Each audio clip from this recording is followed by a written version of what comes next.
I lied to you all. I lied to everyone. I said I would update weekly. I have not updated weekly. This is now a 2-weekly update. My deepest apologies. I didn't realise quite how hard bits would be to get for this. That's a top ball joint. You have to drill the rivets out of them, and then there's a screw on that one to get them out. Yeah, should we have a look at progress?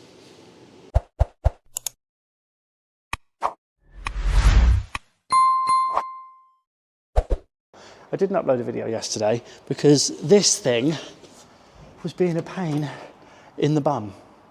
Whoever fitted the torsion bars has fitted them so unbelievably, incredibly, massively tight that there doesn't appear to be any reasonable way of removing them.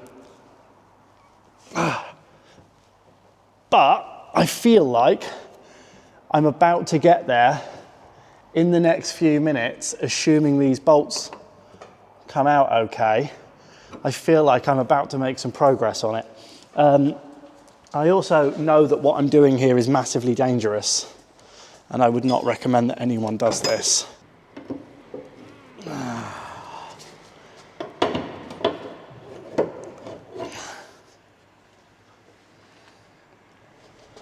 It's off. Hopefully now this means that this suspension arm should,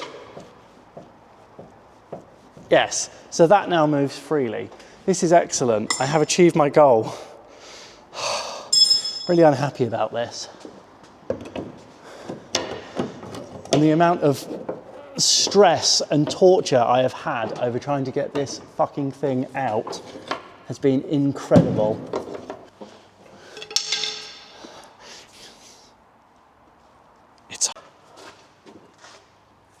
Whose idea was this?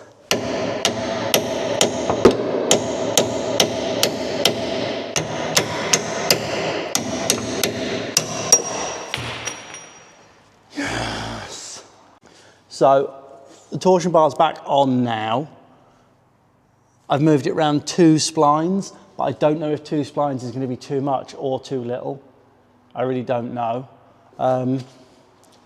Haven't got a clue, but what I do know is that when I drop it down,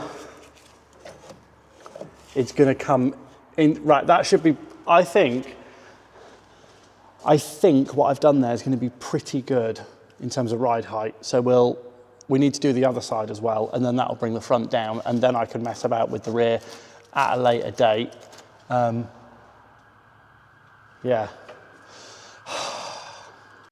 I had to take everything off the front, which has exposed a few things that are really annoying.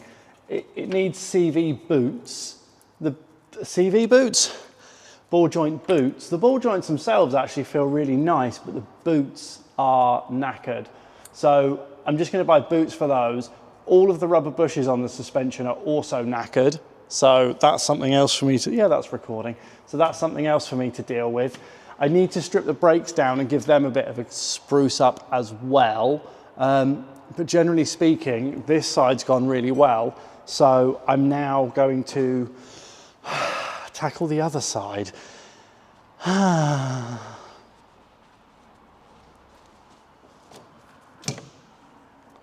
Somehow I don't think I'm going to put that back on. That looks goosed. So I need a replacement nut and bolt.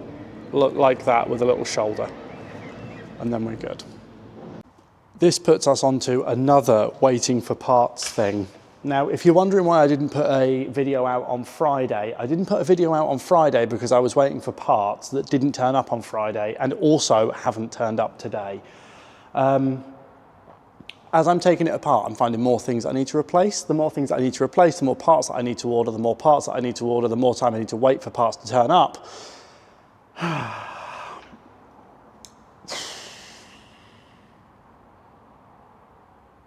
She's being a bit of a bugger.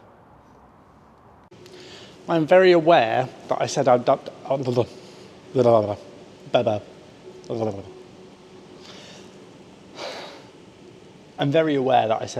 you weekly on this. I was not expecting parts availability to be quite so bad.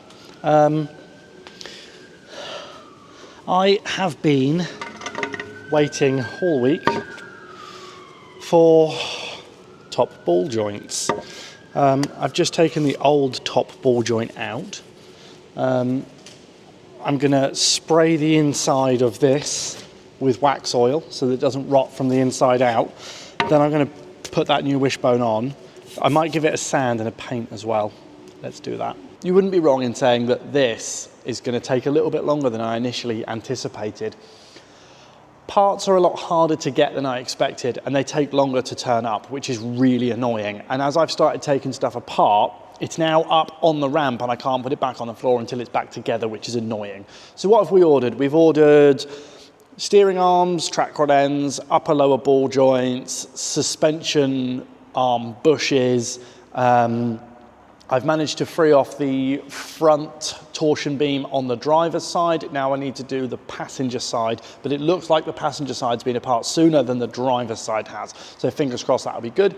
I've also ordered, it's there. I've got a very big compressor because I'm going to Raptor coat the 5 front to back underneath, and I'm also going to Raptor coat it inside as well because it has had welding repairs to it, and yeah, they're good, but it's just nice to cover them with something that is consistent. So yes, that's where we are with it at the moment. I can't really give you any more information than that because I've got to wait until the parts turn up, which is really annoying, and I'm going to get my sandblasting cabinet set up so we can sandblast again. Yes, just stick with us, we'll get there.